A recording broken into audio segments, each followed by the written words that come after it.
So this is another new thing in my life recently. I found this accordion at a pawn shop, and I'm learning how to play it. I'm trying to teach myself how to play it, and I wasn't really looking for an accordion. I just happened to be in this pawn shop and I saw the accordion there, and then I got interested because this part looks a lot like a piano keyboard, and so I thought that maybe it wouldn't be horribly difficult for me to learn how to play this. However, over here, these buttons are different chords, and that looks like a sea of unknown to me. However, I did find out where C is, and I don't know if you can see it, but this button has a little indent in it, and these other ones are smooth. So this one with the indent is C. And from there, you can learn where the other chords are based on at least knowing that this is a starting point that's C. So far I've learned where C is, where F is, and where G is out of all of these. I think it will take me a bit of time to learn this, but also this keyboard part, it is a lot like a piano. However, I found out that this is a little bit smaller than a piano keyboard. So as far as muscle memory goes, if I try to hit an octave, or if I try to go from one note to another, I tend so far to go a little bit farther than I really need to go, because I'm used to a piano keyboard where I do have to reach farther, but with this it's a little bit smaller, so I don't have to reach so far. I think this accordion is pretty old. I'm not sure about the dates, but judging from some of the books that came with it and some old advertising that came with it, it looks like it's from the 1950s. I really don't know much about accordions. I just found this and it looked interesting, and I wanted to learn how to play it. So I've been trying to learn how to play it. So I'm going to go ahead and try to play something for you. Something simple, since I'm just learning. Also, this thing is pretty heavy.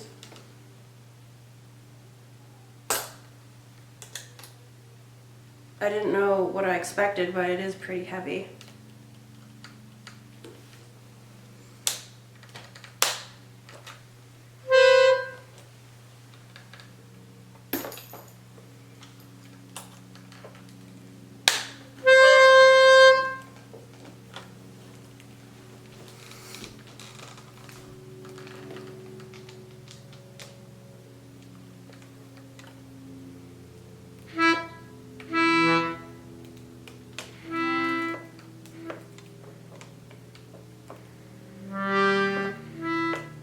Sometimes I find myself hitting the keys over here on the keyboard, and I expect there to be a sound like there is when I hit the keys on a piano, but I have to work the bellows here, or whatever they're called, for it to produce any noise.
out there.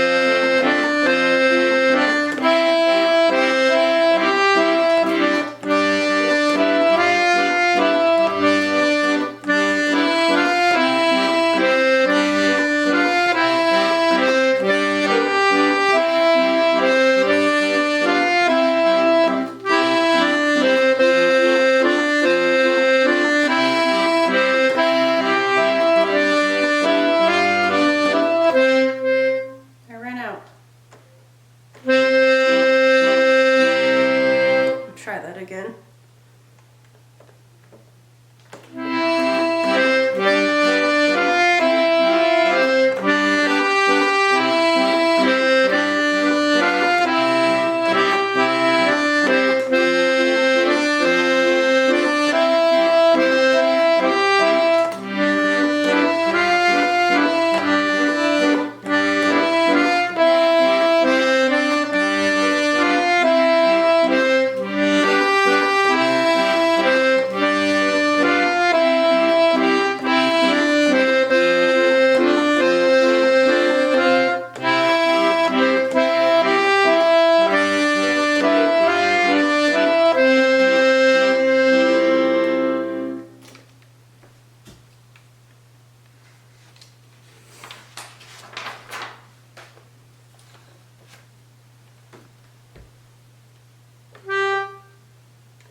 much easier.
Is it?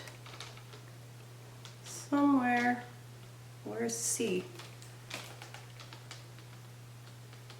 Okay.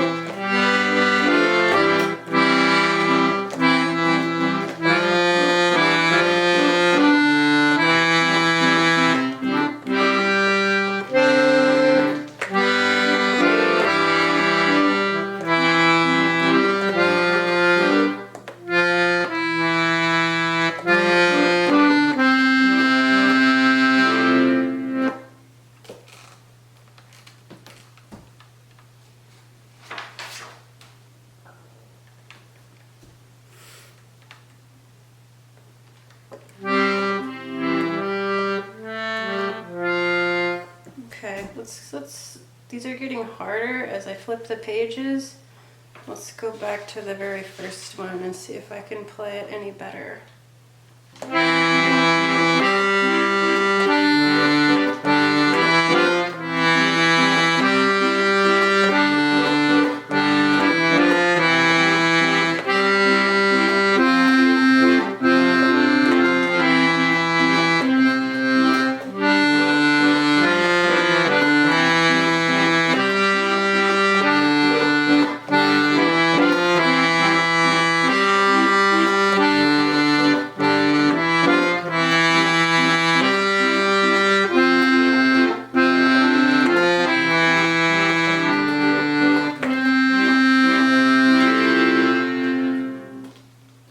Something I'm learning is that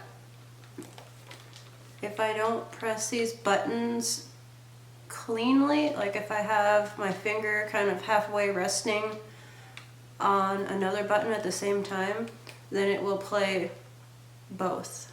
So I have to make sure that I'm, you know, curving my fingers and making sure I hit the right buttons cleanly.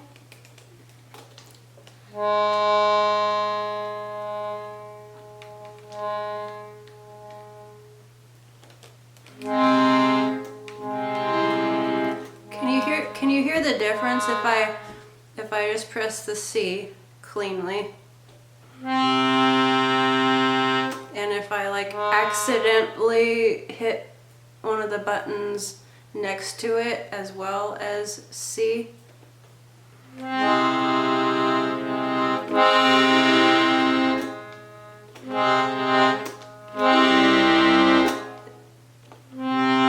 That's it clean and not clean.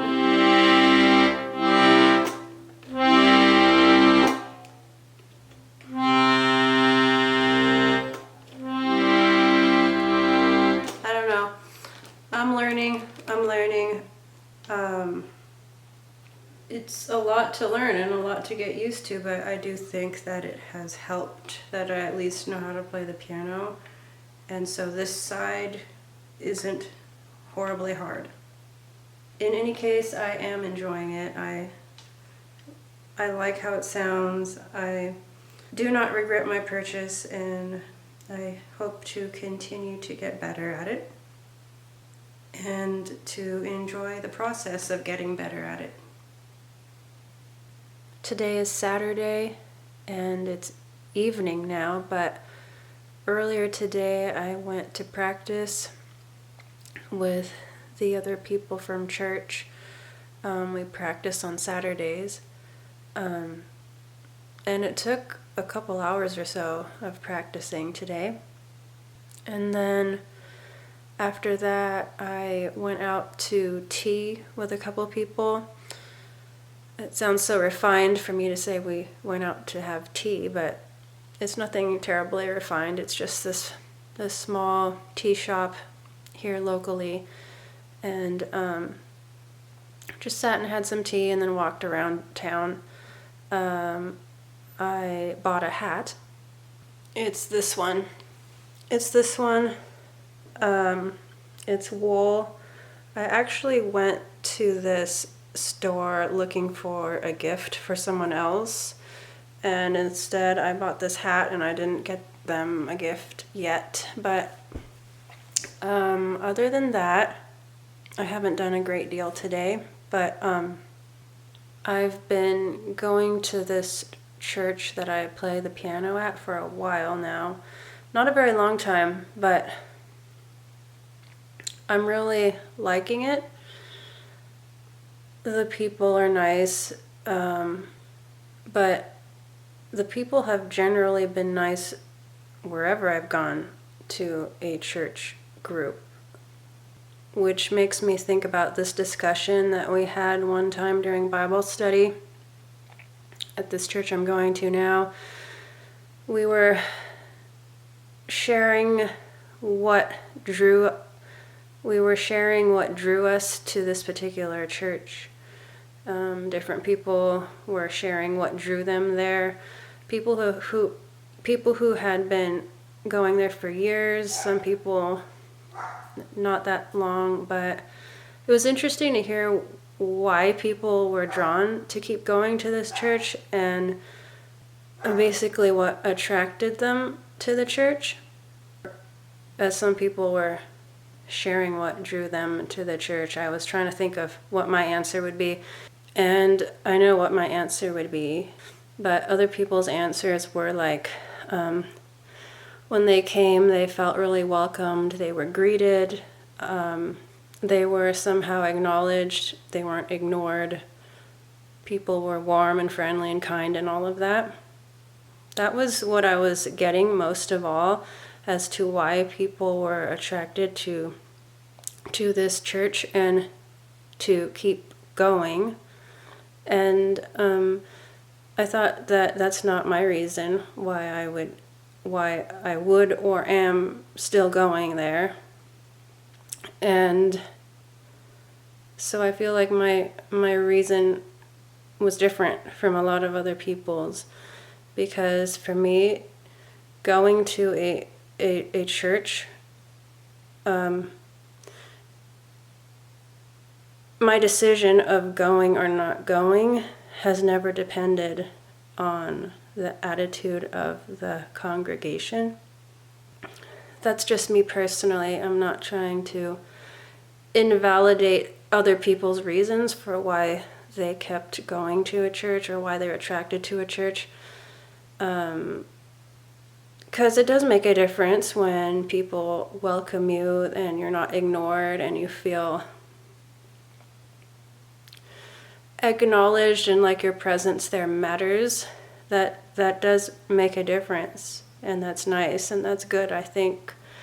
But as for me, that was never the reason why I would keep going or not go to a church. What has made the difference for me and is still making the difference for me at this church I've been going to recently is the leadership and or the pastor. I mean, I'm just speaking for myself, that's made the difference for me. After all, the pastor is typically the person who you're listening to the most on a given Sunday. And so what they say matters to me. And I'm not saying that it doesn't matter to other people that cared about feeling welcomed. I'm not saying it doesn't matter to other people, but like if I was treated a little bit cold or felt like I wasn't included in the various cliques that might exist in a church congregation, but the pastor was preaching things that I guess were led by the Lord, first of all, and inspired by the Holy Spirit, I would keep going. I would keep going just for that. For me, the make it or break it for me to keep going to a church is what the leadership is doing and what the pastor is preaching. And I'm happy to say that at this church I've been going to most recently, it's been good. Like, I feel like the leadership is good, and like I can see why they're leadership instead of wondering why on earth they are. And the pastor actually seems like a pastor, like a shepherd with a small s, you know, like I mean, I have not experienced a pastor like this before. And I'm not trying to prop him up like he's a miniature god or something. I'm just saying it looks like he's a good pastor. And when I listen to him preach, it makes sense. It's in alignment with the Bible. It's pertinent. I mean, I don't feel like I'm listening to stupid things. And that's one thing that, of all places, I don't want to hear when I go and listen to a sermon. Like, I don't want to hear stupid things. As blunt as that sounds, that is a turnoff for me. It's a turnoff for me. And it's not just stupid things, but like fleshly things and things that seem to have nothing on earth to do with who we are in God and who God is, and what like anything to do with who we are as new creatures with new natures. I don't know if I'm making sense, but I don't want to hear stupid and I don't want to hear flesh when I listen to a sermon. And I also don't want to hear pride. And I'm happy that right now I feel like I'm in a church and I have a pastor that is not proud, does not speak stupid things, and does not speak fleshly things. And like, wow, that's really nice, you know? I felt like in different churches I was at before, I was continually just pretending I didn't hear something, if I could bear to do that. Pretending I didn't hear anything so as to not cause a fuss, and, you know, be nice, be kind, be considerate of one another, you know, but at some point it's too much. It's just too much. And I don't want to keep listening to that. So far I found a church and a pastor who I can listen to and feel like it's worthwhile. So that's the make it or break it for if I continue going to a church. It's not how warm or cold the congregation is. It's not about cliques. It's not about if I get hugged and greeted at the door or not. It is really none of that. It's not even how many activities they have going during the week, how many Bible studies they have going, etc. You know, game night or whatever. It's what is being preached, and if it's from God or not. The activities and other things that do go on with the church throughout the week matter. I'm not saying they don't matter, but that's not what makes it or breaks it for me. I did attend a prayer meeting that they have a couple times, maybe 2 or 3 times, I'm not sure, but I had never gone to a prayer meeting before, strange as that sounds, and I'm not really used to praying out loud in front of other people. It's sort of different for me. I'm used to praying alone to God, you know. But anyways, I did attend a couple of the prayer meetings, and we pray for different needs in the church and around the world. And what I'm trying to get to is, one time I was praying, and it was for people with some ailments in church, health issues. And do you ever get it where sometimes you pray and it's like you hope your prayer will be answered the way you're asking it to be answered, or it's I'm trying to explain it. It's more like, oh, I hope it happens. I hope my prayer is answered this way. Oftentimes my prayers are like that, but it was different where this time when I was praying for a few people with health issues during this prayer meeting, I had more faith. And I have experienced that before, but not super often. But anyways, where I was praying, I was asking the Lord to bring healing to these few people, and I was conscious that I had way more faith than, let's say, I guess I typically do. Sounds bad, but basically where I was asking the Lord for healing on behalf of these people, and it was more like it's gonna happen. And it's not just me like whipping myself up into some kind of mood of, oh yeah, this is really gonna happen because I'm praying hard or something. No, it wasn't me so much as like just having more faith that this request was going to be answered, and less of, I hope that maybe this will happen, maybe. You know what I mean? it wasn't maybe. It was, I had enough faith where somehow, I'm trying to put into words something spiritual, but it wasn't a maybe this will happen if God sees fit. It was more like, well, it's always if God sees fit. That's not, I'm not trying to say it's not, but I'm trying to explain how I was conscious of having more faith to the point where I felt almost sure that these prayers of healing for these certain people would happen, that they would be healed. And that was different. I mean, like I said, I have experienced that a few times before, but I thought, wow, that's nice to have more faith.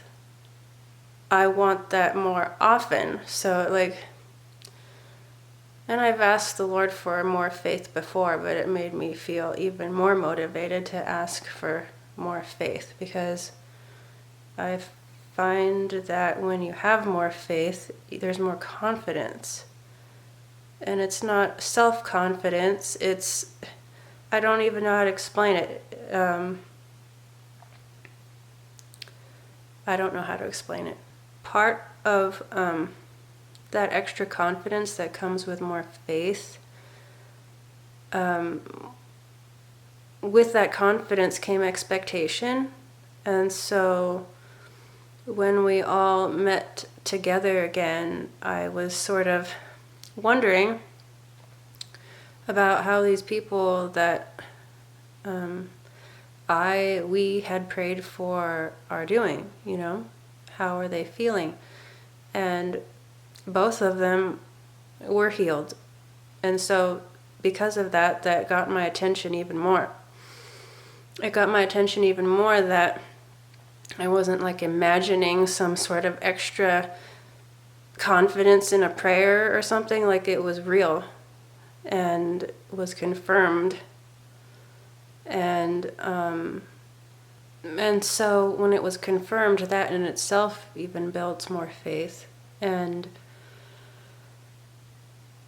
it was almost a surprise in a way. I mean, I said how I was almost feeling sure that they would be healed on one hand, but like on the other hand, it's almost a surprise when I heard that they were, in a way. And that sounds bad as well, because I don't know if I should be surprised. Probably not, but I'm still learning and growing in a whole lot of ways. And it's an interesting journey. The next time I went to the prayer meeting, I prayed for people who had various health issues, and no, I did not have the same amount of faith. I did not feel confident. I did not have that same sense of they will get healing, you know? So it sort of ebbs and flows still. I mean, just because I seem to have faith that one time, it doesn't mean I'm having it every time. Like the next time I felt very, very weak and unsure. So, yet on the other hand, I guess that shows that it wasn't me after all, because if it was just me, I would want to somehow enact that type of faith every time. But it just felt like something more supernatural in that moment. And the next time it just wasn't there. So, but I will leave you with this verse. It kind of relates to what I was talking about earlier about, for me personally, what leadership and what pastors are doing and saying, how that matters to me, and how I do hope it's from the Lord, motivated and inspired by the Holy Spirit and not by themselves or anything else. I will leave you with this verse as it relates to that. And here is that Bible verse. Apparently I wrote it down in this notebook last year, but it says, "Don't let anyone capture you with empty philosophies and high-sounding nonsense that come from human thinking and from the spiritual powers of this world, rather than from Christ."